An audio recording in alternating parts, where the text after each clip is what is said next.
باب 11۔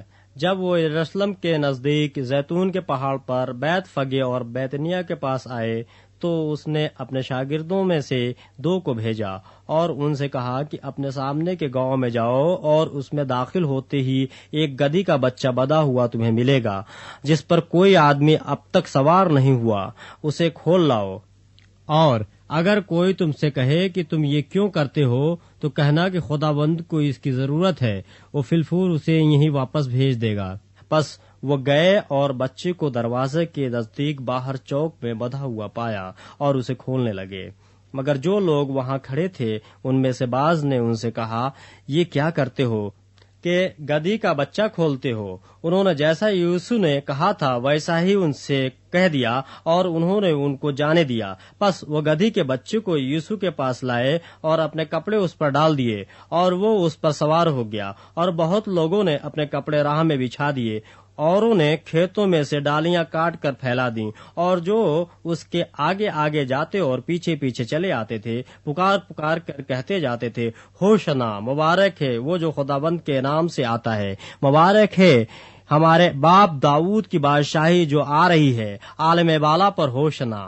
اور وہ یروشلم میں داخل ہو کر ہیکل میں آیا اور چاروں طرف سب چیزیں ملاحظہ کر کے ان 12 کے ساتھ بیتنیا کو گیا، کیونکہ شام ہو گئی تھی۔ دوسرے دن جب وہ بیتنیا سے نکلے تو اسے بھوک لگی، اور وہ دور سے انجیر کا ایک درخت جس میں پتے تھے دیکھ کر گیا کہ شاید اس میں کچھ پائے، مگر جب اس کے پاس پہنچا تو پتوں کے سوا کچھ نہ پایا، کیونکہ انجیر کا موسم نہ تھا۔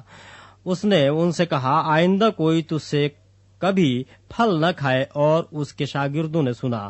پھر وہ یروشلم میں آئے اور یوسو ہیکل میں داخل ہو کر ان کو جو ہیکل میں خرید و فروخت کر رہے تھے باہر نکالنے لگا، اور صرافوں کے تختوں اور کبوتر فروشوں کی چوکیوں کو الٹ دیا، اور اس نے کسی کو ہیکل میں سے ہو کر کوئی برتن لے جانے نہ دیا، اور اپنی تعلیم میں ان سے کہا، کیا یہ نہیں لکھا ہے کہ میرا گھر سب قوموں کے لیے دعا کا گھر کہلائے گا، مگر تم نے اسے ڈاکوؤں کی کھو بنا دیا ہے۔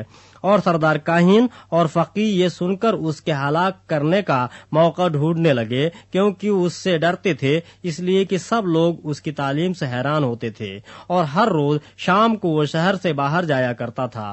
پھر صبح کو جب وہ ادھر سے گزرے تو اس انجیر کے درخت کو جڑ تک سوکھا ہوا دیکھا۔ پطرس کو وہ بات یاد آئی اور اس سے کہنے لگا، اے ربی، دیکھیے انجیر کا درخت جس پر تو نے لعنت کی تھی سوکھ گیا ہے۔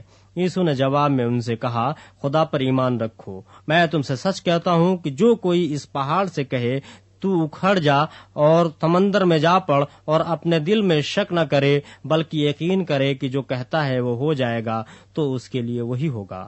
اس لیے میں تم سے کہتا ہوں کہ جو کچھ تم دعا میں مانگتے ہو یقین کرو کہ تم کو مل گیا، اور وہ تمہارے لیے ہو جائے گا۔